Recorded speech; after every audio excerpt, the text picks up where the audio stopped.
Is this thing on? All right, let's get this show on the road. Okay. Giddy up. And welcome back to another episode of Coffee and Carving, or Carving and Coffee. Coffee and Carving, That's right. episode number 2 with Doug and Alex. Yep. Dan and Alex. Dan and Alex. So, episode number 2. I just finished listening to the last week's there, and we'll get there, right? Yeah. We'll get there eventually. We'll get there. It's all good. But anyway, as we do, what have you been up to, man? Haven't talked to you for at least 12 hours. Yeah. Just, the usual, really a lot of carving. Not as much as I wanted though. Today I was running around buying a router and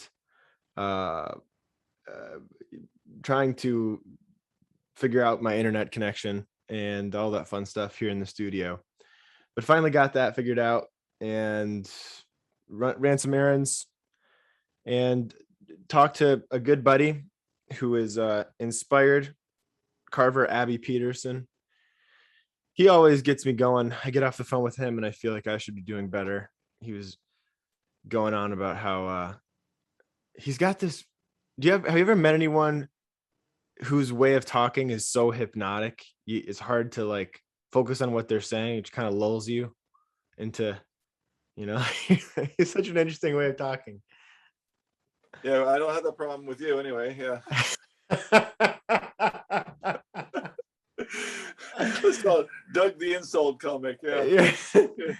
He's got this like Southern accent and he's warm.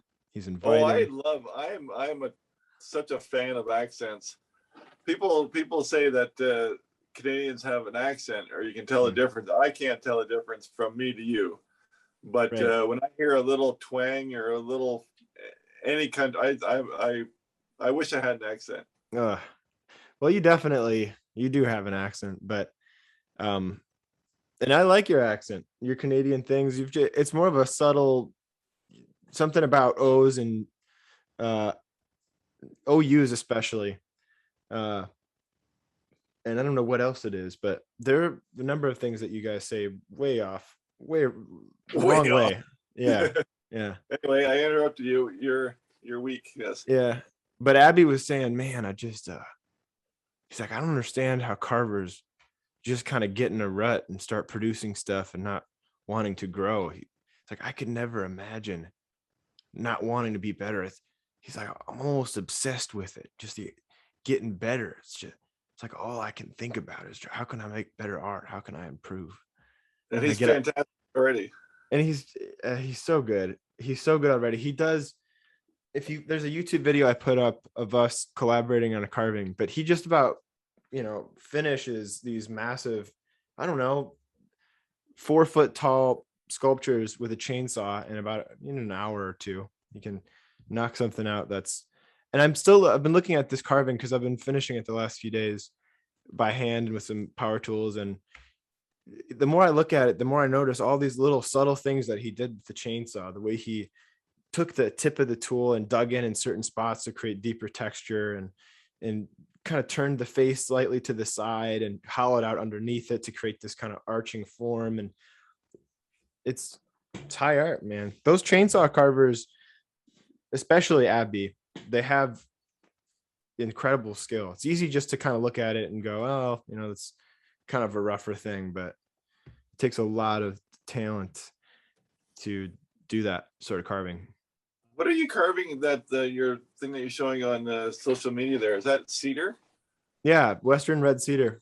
Yeah, see, I have extreme jealousy for chainsaw carvers because I don't even pretend to be a chainsaw carver, but I've attempted a few different things. Yeah. And the only thing I really have available is in our own bush here, and it's all the old dead ash, which is not only dead but dry. And it's just rock hard. Like, that's not chainsaw carving material. No. So it makes that job much more difficult. I'd love to get into some nice white pine or something and just eat it up quick. But Yeah, I was surprised going down there. I was asking him what his favorite wood was to carve, and he said white pine. And I was like, no, no, no, like hand carve. He said, yeah, white oh pine. yeah, I was yeah. like, I'll be dipped. My East Coast favorite carver, Kevin Coates, he carves white pine, just for all his little statues and little men and lumberjacks and stuff. Yeah, yep. Beats me. To me, I guess it's whatever you get used to, because I know I carve pine here too once in a while, but I would, if it was between good basswood and pine, I take the basswood all day long. Right. But if you get used to cutting pine, I just find it splinters a little bit more than the basswood would. But yeah, but it also holds more detail if it's harder. So right. I don't know. All those old Italian guys are over in Ortesi. I don't know if I'm saying it right. They all use mostly basswood or lime wood is what they call it over there. Yeah, yeah. And those life-size sculptures. But I'm pretty sure most of those Quebec, Canada type carvings, I think they're probably all pine too. Yeah. You know, you see those in every store around here, that the Quebec folky carvings. You ever see them? Oh yeah. No. They're like they're kind of cheap. They'd be more in souvenir shops, but someone's carving them. But they must just have like some kind of a assembly line of these carvings, because there's hundreds in every store, right? Yeah. But and that's the thing. That's another thing about carving. It's hard when you get into, I imagine, really any sort of art form, not to think about what you're doing from almost a manufacturing mindset, or like a cranking out as much as you can, kind of a mindset that can take away from what you're doing. I remember go ahead. I was just going to say, you're lucky that I don't think you've had to deal with that, right? Or have you? One time I thought I'd make 12 little hillbilly fridge magnets. I was going to give them to everybody, but I was going to make 12 identical fridge magnets. And I got 6 done. And then I just took the last 6 and just went crazy. I couldn't do it. Yeah. I couldn't keep myself to just doing the exact same thing on every one. Right. It was just, yeah, I hated it. Well, the sad part is that's the best way to make money, or one of the better ways if you're an artist to make money, is production. For sure. Because you get it down pat, you know exactly how to do what you're doing. Yeah. And you get efficient. Oh yeah, like I see some Santa carvers who just carve Santa Clauses, and I'm a little bit jealous, because they only get better and better.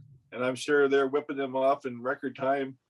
You know, if you only do one here and one there, it's whatever you get used to. You know? It's a trade. It's learning your trade and applying it and doing the same thing over and over. You can only get better. Right. Or you get tendonitis.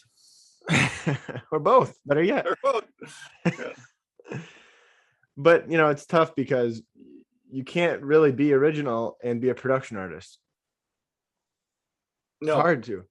Well, unless it's right. That's leads me into a conversation we should have after this. But yeah, you wouldn't mass produce something that wasn't your carving. Yeah. Right. I can't imagine. True. I can't imagine taking someone's pattern and then just making 100 of them. I've seen it done. Yeah. But I mean, everyone's stealing from somebody.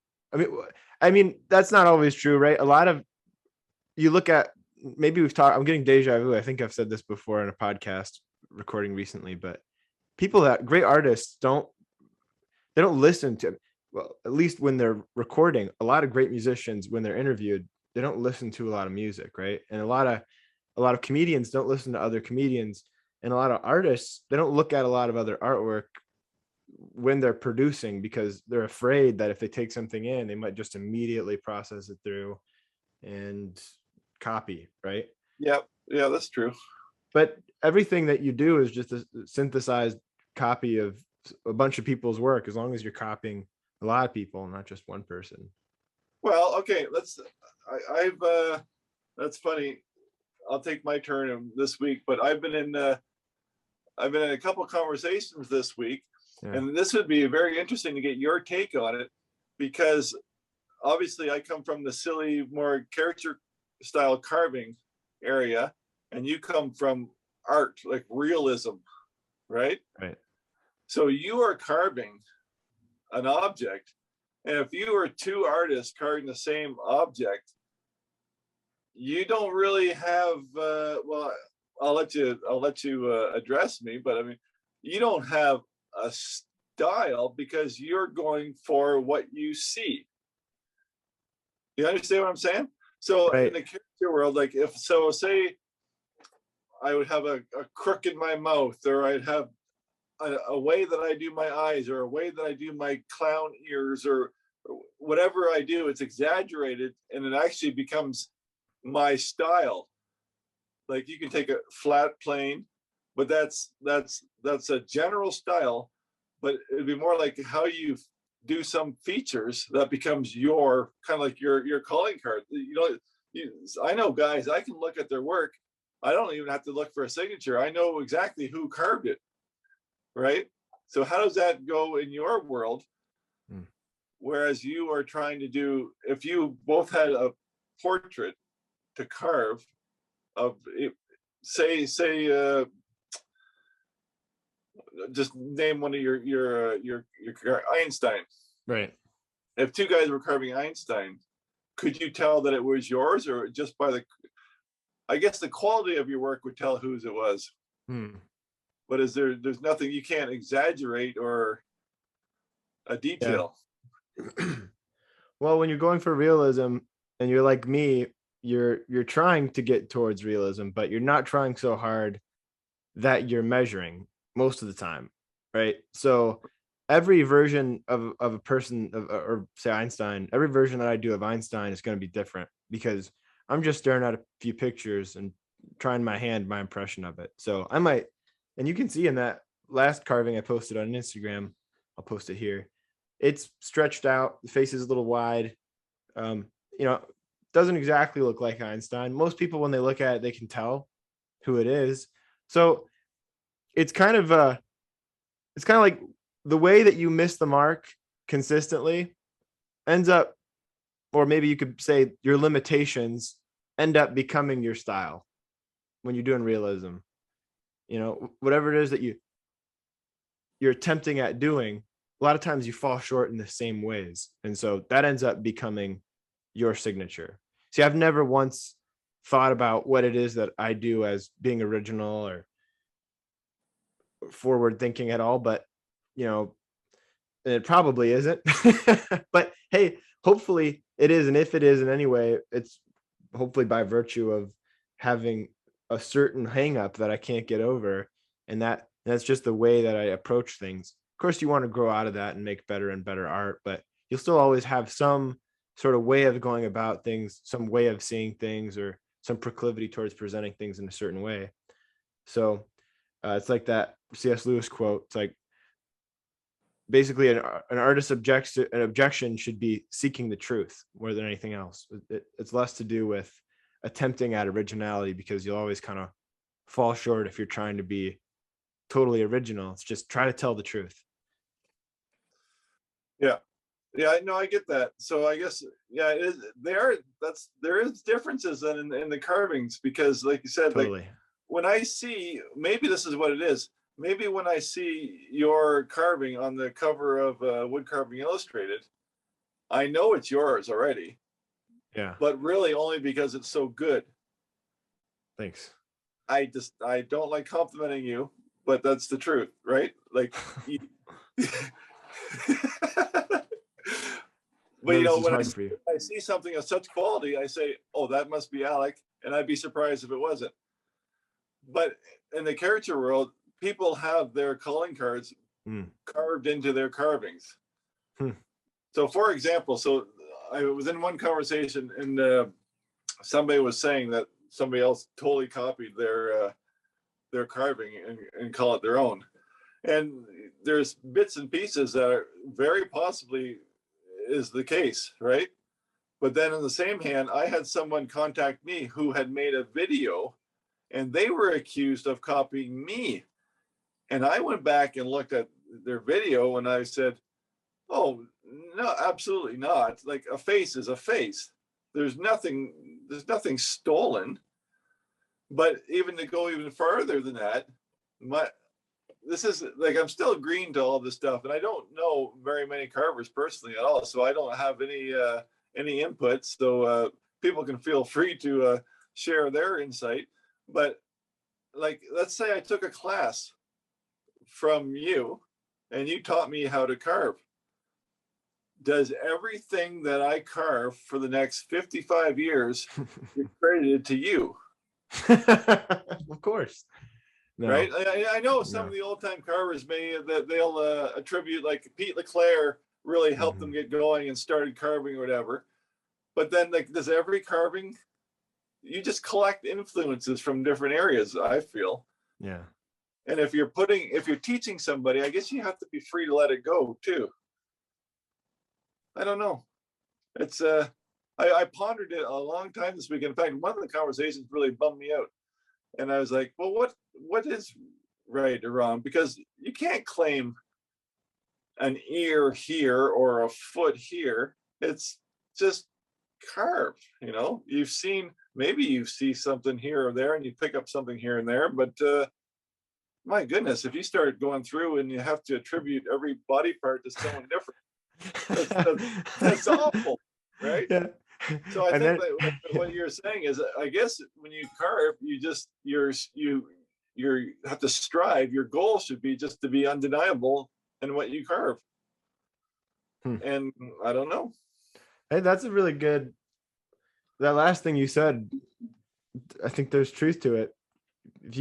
If you can just be really good at a particular thing, you know, a lot of times people will notice that and attribute work to you because it's done really well. That's ideal, but I don't know what it is. I mean, think about the guys who, like the Rembrandts of the world, where it must have stunk to be one of their students, because forever in history, it's like, now you're a student. It's like when you go to the gallery, it's like student of Rembrandt from the workshop of Rembrandt. Right. No one knows. I mean, sometimes you get the guys who are credited for that stuff, but yeah, I mean, I guess if you're good enough and you're legendary enough, you know, all the folks that study with you fall in your footsteps. And maybe that's, and I don't know if it takes away from an artist to really study and admire one person for a very long time. But I don't think it does. I think it only adds to the artist, because I think about those guys, you know, I've told you a lot about Patrick Burke. I don't know if you remember at least, but this crazy talented carver who's working out of Wisconsin doing these architectural carvings for a living, but then also on the side, he just so happens to be one of the best portrait carvers in the world. And he studied with Bruno Wolpath, and he studied with all these guys over in that little village in Italy, Ortesi, where if you look at their carvings, they look like they're about to come to life. I mean, it's unbelievable the type of work that they're doing. It's just completely stunning. So, you know, he doesn't even use those faculties that he learned, but he has that in his back pocket. You can reach in, and when he's doing a cherub on architectural carving, I mean, it's the best cherub ever, and you know it's a Burke because it's like, holy crap, that is stunning. Yeah. Then to me, I think, you know, well, it's because he spent so much time with the Brunos and who else, you know, all those guys out there. So studying under people for a long time I've always kind of been averse to it, because I don't like the idea of sitting under somebody. I just kind of want to learn on my own. But part of me is thinking, man, I need to go out there and study with Bruno. Yeah. But then there again, I'm still drawing the distinction between the caricature carvers. Yeah.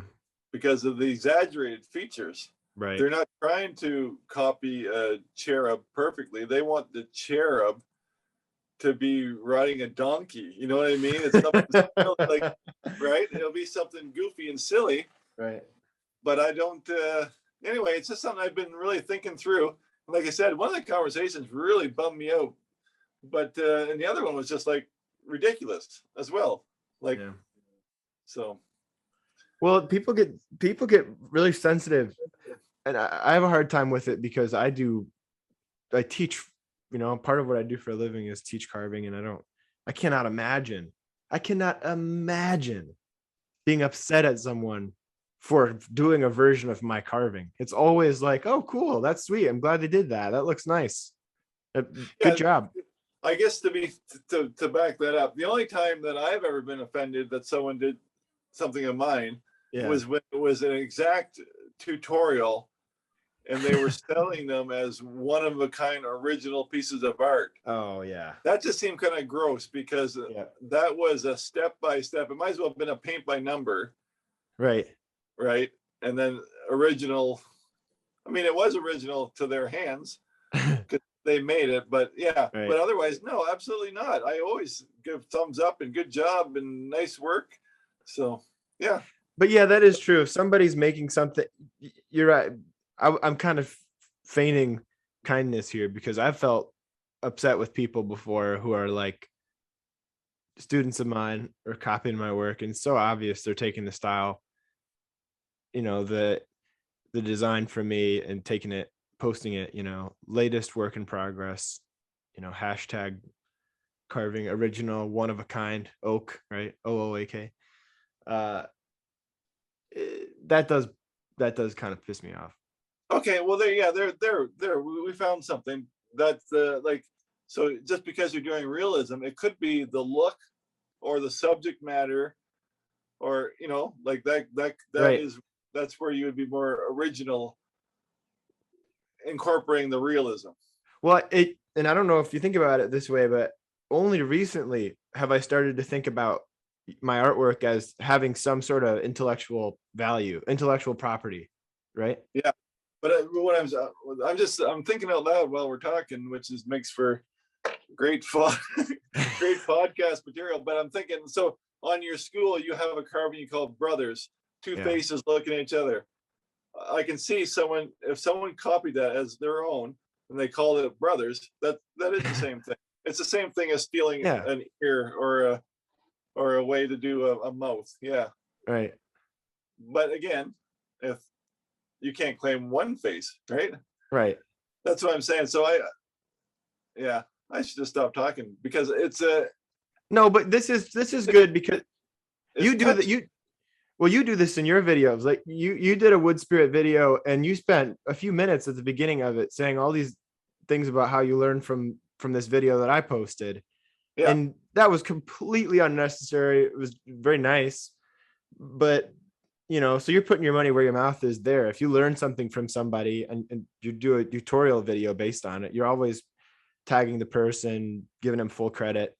And, you know, to your credit and, you know, and my credit, hopefully too, I'm always talking about, you know, Ron Adamson, whose carvings were the ones that inspired me to do what I'm doing, and the Ian Norburys and the, you know, the countless and the Ferrises, the countless guys who have made me, you know, better at what I do just from having looked at their stuff. So that's important. At the end of the day, whoever you look up to probably looked up to somebody else. Right. Right. Yeah. So I guess it just goes full circle eventually. Yeah. But I really like this idea. I love the idea of getting at originality by virtue of just trying to tell the truth, and what that looks like for a carver. You know, you have your reference photos, and I'm often telling students this: if you are carving a face, carving a particular individual, the best thing that you can do is to have a reference guide, a front view and a side view at a minimum, and a 3/4 view, hopefully, in addition to that. But staring at that, really, a mentor told me, Lauren Siffring, a great painter, said, you got to spend more time looking at that reference photo than you do the carving that you're working on. And once you get that image burned in your brain, it's almost impossible for it not to express itself in a nice way in the carving that you're working on, even sometimes without having all the skill there. So that act of kind of imitating, you know, and trying to represent, if you will, the quote unquote truth. But To me, yeah, but that's again, yeah. it's apples and oranges, because your truth is not the monkey on the unicorn's back in someone's mind caricature. Yeah. Right. Your truth is there in front of you. You have something that you don't copy, you want to recreate on wood. Right. Whereas the character is like it was so exaggerated. So Yeah. there is no truth. In Well, fact, it's purposely misleading in a clownish way.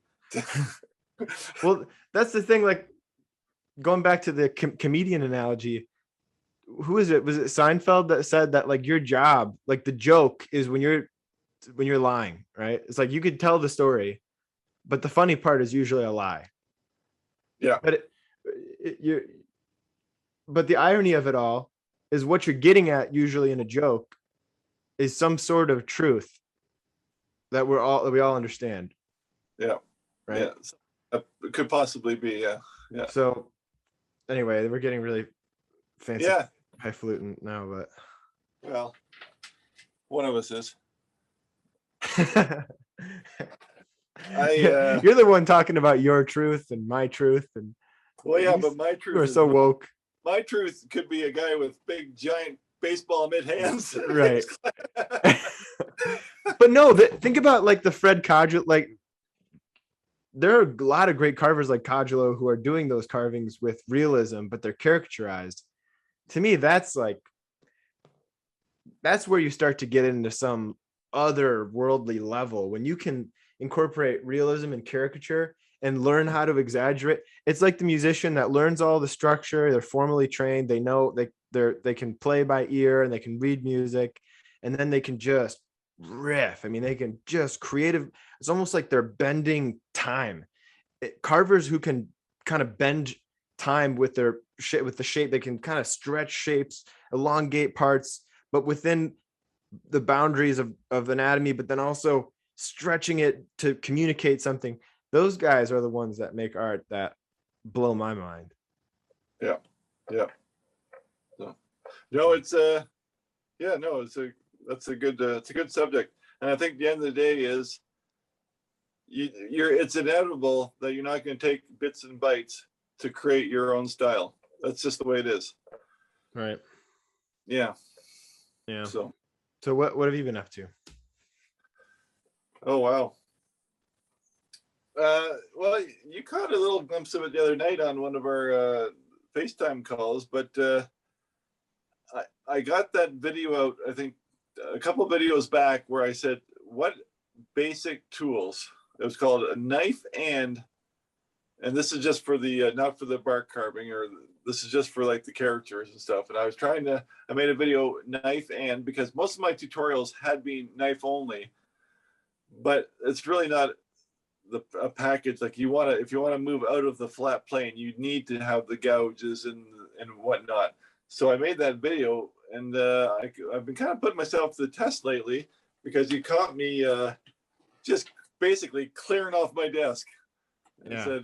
And really just downsized, and I just got a small handful of tools here left. I packaged all this other stuff up that I showed in the video, and telling them at the same time that you don't need all this stuff. So I just put them all away, and I'm just going to try and work with a small handful of tools and practice what I preach and see how it goes. But it's ridiculous how much I packaged up. Yeah, and you're right in that it's usually better. I actually have a harder time with all the tools that I have against the wall. I mean, you can see part of them, and if you're watching on YouTube. If you're on the podcast, the wall behind me is covered in tools. Yeah, if anything, it makes life harder because I'm sifting through, 100 different tools on the wall to try and find the one that I need or want. Well, I don't know if we've ever brought this up in one of your podcasts or not. Maybe we did, but I'm really headed towards, but nowhere near. But I want to be more of a minimalist in every aspect of life. Like, right. like all my socks are all the same. My underwear is all the same. I have Right. 12 the same t-shirts. Yeah. The only color I get is it come fall when I can change my flannel shirt. I like imagine, and now I'm not. Imagine a woman with a 8-foot closet. What am I going to wear today? Right. It's the same thing as having a whole desk full of tools. When you just have the basics, Mhm. it's just a handful. You don't Right. need all the other clutter. It just it takes longer.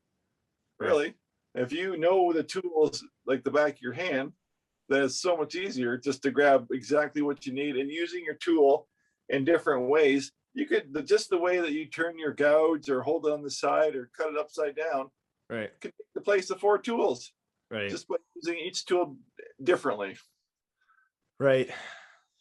Yeah. I mean, it's evidenced in the students that come to my workshops and they have bags and bags and bags of tools and they don't know how to use them. And they're not actually, some of the worst carvers I know of are the ones that bring the bags and bags of tools to the class where there's, I don't know, 8 tools in the roster required.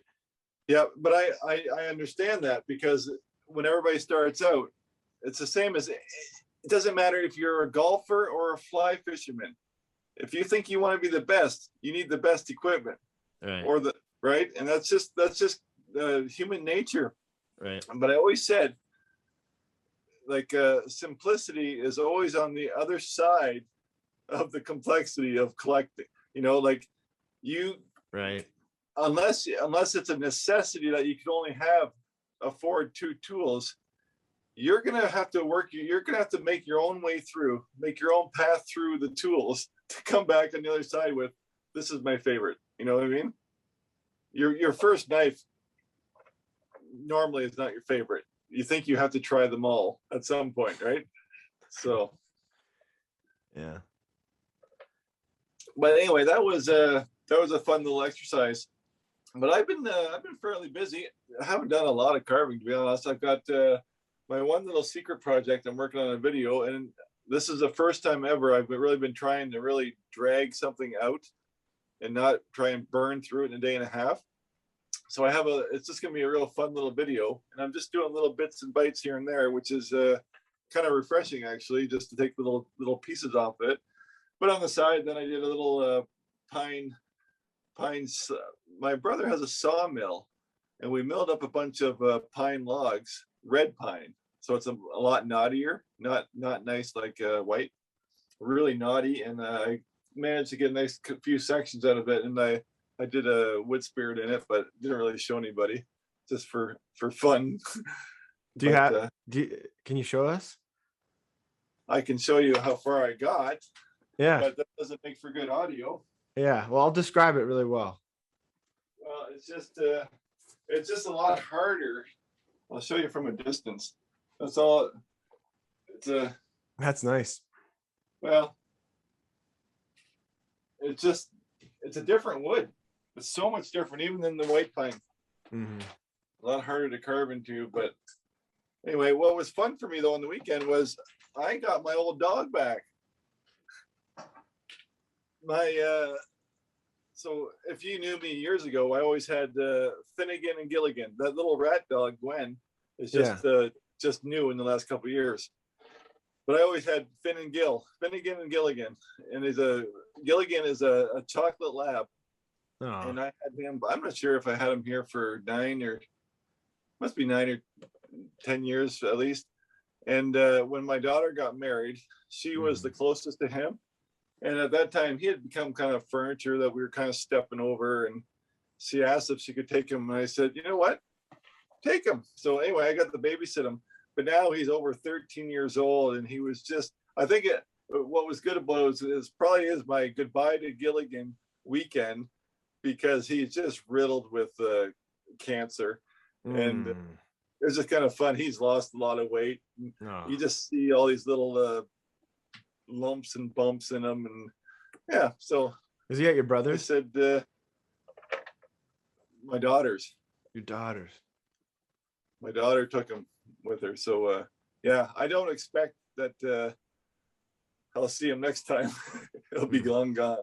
But he's had a great life, And it was just fun to see something. I never had a dog for a whole lifetime. Either I got it midlife or something happened or got run over. But to see a full life, because I have pictures of my little chocolate lab Gilligan in my canoe, the cute little puppy, and to see him at old age, all gray and white, and full of cancer and stuff. And it was wasn't sad. I was happy, but it was different. Yeah. So, but even helping him go up and down stairs, I was like, "Oh, you old fella," Right. Yeah, it was just it was a very surreal, weird experience. But anyway, that's the circle of the pets, right? So. Yeah, it's the circle of life. Yep. Yeah, my dog passed away. I went out of town for a carving event, and boy, I think the dog died, and my parents told me when I got back home, and the day after I got in a serious car accident and broke up with my girlfriend, all in the same 3 or 4 days, and I felt like I was living a country song. I was just gonna say, you just stopped everything and started writing country music. Yeah, that's right. I did. And but yeah, I mean, I was sad, but I don't know that I cried. I think a lot of people get so attached to their dogs, and I can see how it happens, but my parents took care of that dog for me for the end of its life, because I moved out. But he was a little Bichon poodle mix. He was a nice little dog. Tell me it was white and fluffy too. No, he was black. He was probably 25 pounds. So. Oh, I thought Bichons they're white too, though, right? They are. They're mostly white, but that poodle in him made him black. Mm. Yeah. Yeah, no, I mean, the dog right now, like Finnegan, that's the best dog, hands down, I've ever had in my life. Yeah. And people would think you're an awful person, but you know what? You go to the vet now, if there's something happened, you're looking at thousands of dollars. Thousands. People are doing chemotherapy and all these things. You got to draw a line. And like I said, he's my buddy, but he ain't my buddy for $5,000. He's still a dog, right? And I would rather, I would rather give my money to humans to keep them alive. Yeah. This is going to be terrible for podcasting. Oh, I know. We're about to get torn apart. Oh, we're going to get killed, but that's too bad. Yeah. Well, that's okay. I've seen humanity at its worst, and starvation, and no water, no food, no nothing, and it's just we're just so spoiled like this. So it's true. It's we better. I'll leave it there. But like I said, until you've seen people starving, you choose people over dogs any day. Yeah. So. Right. Have you been watching anything or reading anything or listening to anything good?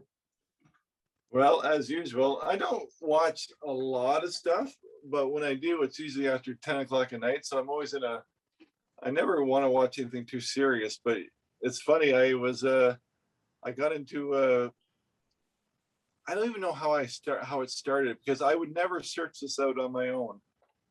But you ever see those videos on YouTube where voice teacher or vocalist reacts to such and such a video?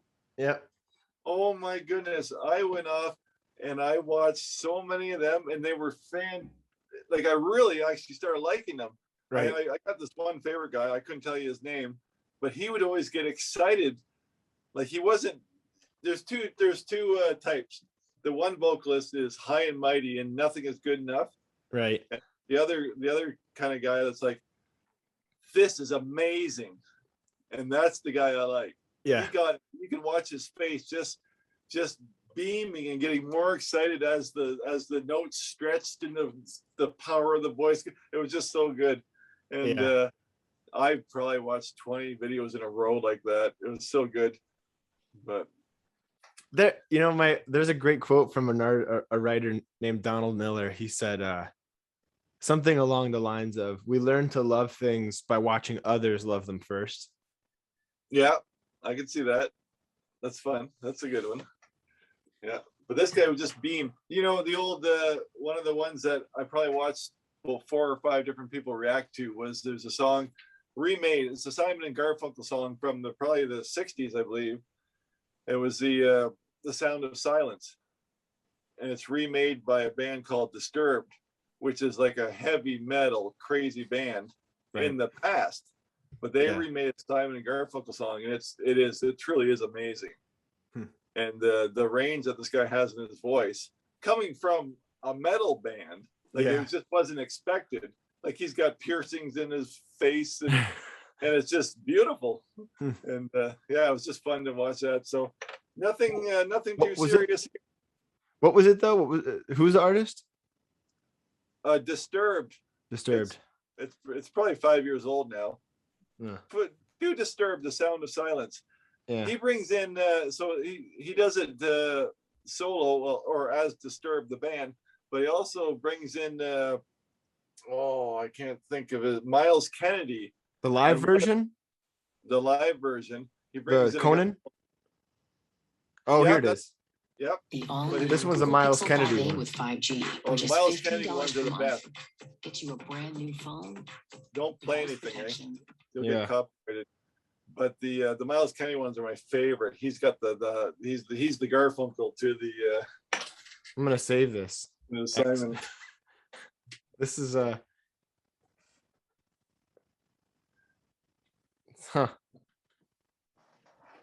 So anyway, what have you been watching, or what have you been reading or doing, or? There's a guy who's kind of controversial because he was involved in some sort of legal allegations with some girl, but it got worked out, and the guy took a year off of music. But his name is what is his name? Their band is Pine Grove, and I think they're over they're East Coast guys, but they write amazing music, like incredible music. Like when I hear his voice, he talk about originality. He has a certain way of inflecting, and it's almost this signature to his singing style. It's a lot like Bob Dylan, but in that he's not like the best sounding voice. It's not like this warm baritone that when you listen to it, it's like, wow, that's lovely, calming voice. But when you hear him, it's like, it gives you chills. And he put out a new song today, so it's called Orange. It was a nice song. Yeah. So I was listening to that on repeat a few times, and otherwise mostly listening to him, and then just whatever Google decided to play at, when I yelled at it to play music while I was working in here. I think it played some Bon Iver. I don't know if you've heard of that guy. Yep. Yeah, I never knew how to say it though. I would read it like Bon Iver or something, right? Yeah. Yeah. Well, that's French. It's a French word, so yeah, your wife would know. Yeah. Huh. But that's basically it. Otherwise, I've been pretty tame, like you say. Mostly YouTube videos keep me up at night before I go to bed, and I mean that's just been endless TV reviews. I'm sorry, YouTube reviews of gear. I look at gear reviews now with I'm not even considering buying the gear. I just enjoy watching the YouTube videos about it. Oh yeah. Reviews. I don't know what that is. There's two, like, I'm happy most of my day, but my 2 favorite times of the day are when I drink my espresso in the morning. In fact, I wish I could relive that all through the day, is drinking that first 2 sips of espresso. Yeah. But then I never want to go to bed at night because I'm on some tangent and it's getting later and later, and I know I gotta go to bed. Oh, just one more, one more, because I work till like 10 o'clock, and then it's just the last couple hours of the day. But meanwhile, by the time I get to bed, I gotta get up 5 hours later, start the day over. But then I'm happy to get up because then I get my coffee. Yeah. But there's a spot. There's a spot in the day, well, between 1 and 3 is like, man, I'd be so much more productive if this was 3 hours ago. Yep. Yeah, Yeah, I hit a real wall. it's hard not to do that. It's just hard. You can't have it all. Yeah. But think about all the things that you've learned from you. I mean, I wouldn't be carving if it weren't for YouTube. Right, right. And I actually, listening to last week's podcast, I was reliving some of the thoughts about having to go to an encyclopedia Right. to get your knowledge. And how many things I've looked up this week Yeah. without even seeing a piece of paper, Right. just Googling and searching them out, and the information, any whim, anything you think of. Because another thing that would happen when you're a kid, you're like, oh, I want to research this. It's not covered in the encyclopedia. Right. What? Yeah. Now you just speak it, and it'll be covered somewhere. Right. It'll be there free for the taking. So, yeah. Well, I did get on a tear. I told you this last show, but I've gone on a pretty decent tear of watching your bushcraft videos, and those are diabolical, man. Not only are they entertaining, they're so long that, I mean, I could literally eat the entire day up watching your. But where did you learn all the stuff that you know about outdoor life? And well, here's the truth of the matter. You probably haven't seen any bushcraft videos on my channel. oh, really? Yeah, you just saw me Camping and carving. adventures. Yeah. Ah. Yeah, the real bushcraft stuff was a channel even before that, which I ended up deleting. That was more like the skill stuff, like the friction fires and but you're watching more of the adventures. But so what you've been watching, no, that's my favorite thing to do. Yeah. But what was I missed what was the question? Yeah, that's true. I guess in most of those videos, I guess bushcraft is defined by, making it with as little materials as possible, right?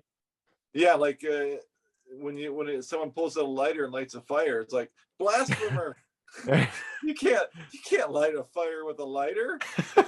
Go find 2 sticks and make a bow drill. Yeah. So this is much more relaxed. Yeah. Right. I thought you were going to say something else when you said go find, when you started on that go. It scared me a little bit. But where did you learn about bushcraft, and like how on earth did you get? Because I was thinking about it. Not in a million years would I have thought to go out in the woods and try and survive. Like, I grew up in the country. I like to camp. I like watching Survivor Man growing up. It was one of my favorite TV shows. But that's usually that's my buddy Joe. That was his trigger to get him out, was watching Survivor Man. But I grew up, like I said, on a hobby farm. We had a big chunk of bush, and that was our playground. Yeah. So we were always making forts. Excuse me. We were always out making forts and stuff, and that just progressed from there. Right. And to take things farther and farther. So, but there's lots of pioneers and old books and stuff long before us that would always inspire. And then when you get into like a forum, like Bushcraft USA is a forum, and at one time I think it had 30,000 members. Well, then it was just feeding each other and challenging each other to take next step farther.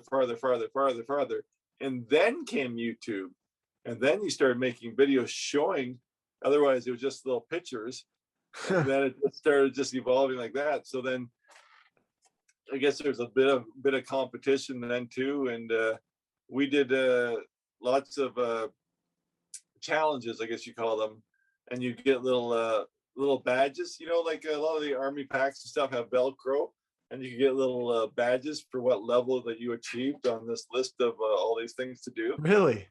Yeah, so that's how you kind of develop all the skills, and at the end of the day, you just use what you needed when you're actually in the bush. So yeah, that was a fun time in my life. But yeah, like I said, people change. You can't do the same thing forever. In fact, watching those videos now would bore me silly, because you've done it so much. You know what I mean? Yeah.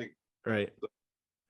Well, Now that's how I feel about a lot of carving videos too. But I enjoy yours because they're maybe it's because your videos are not on the topics that I deal with, so it almost doesn't right. feel it doesn't trigger me into Yeah, feeling like I bored. like watching most carving videos. Yeah, Yeah.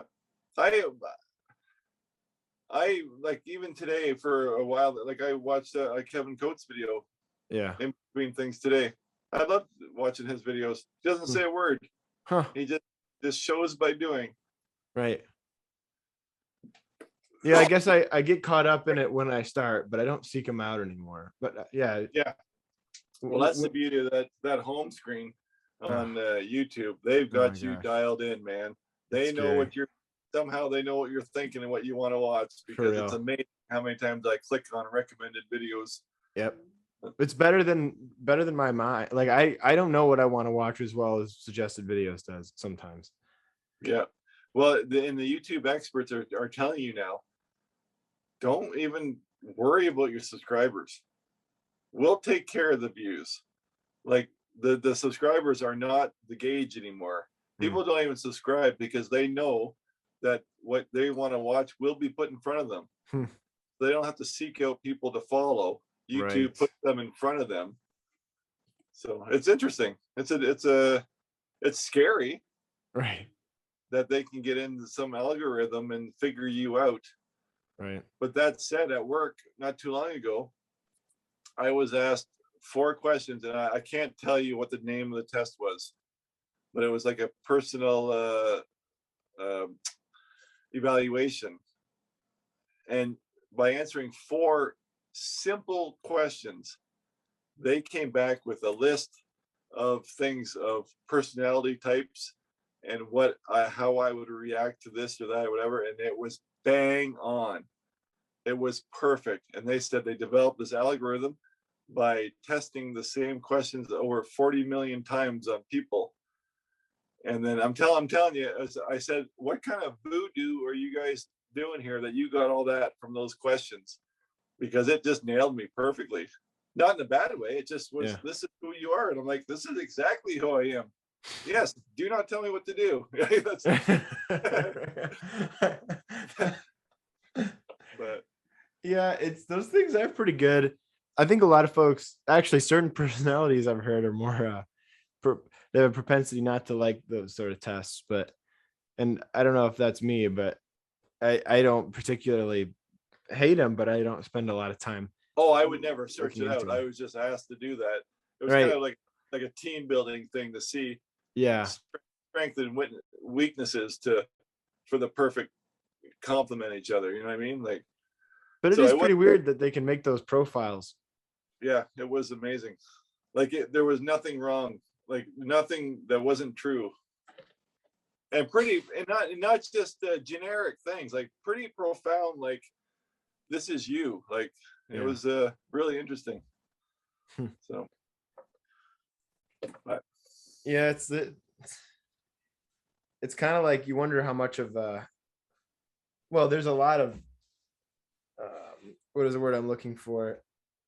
The mind reading stuff, like the crystal ball type stuff.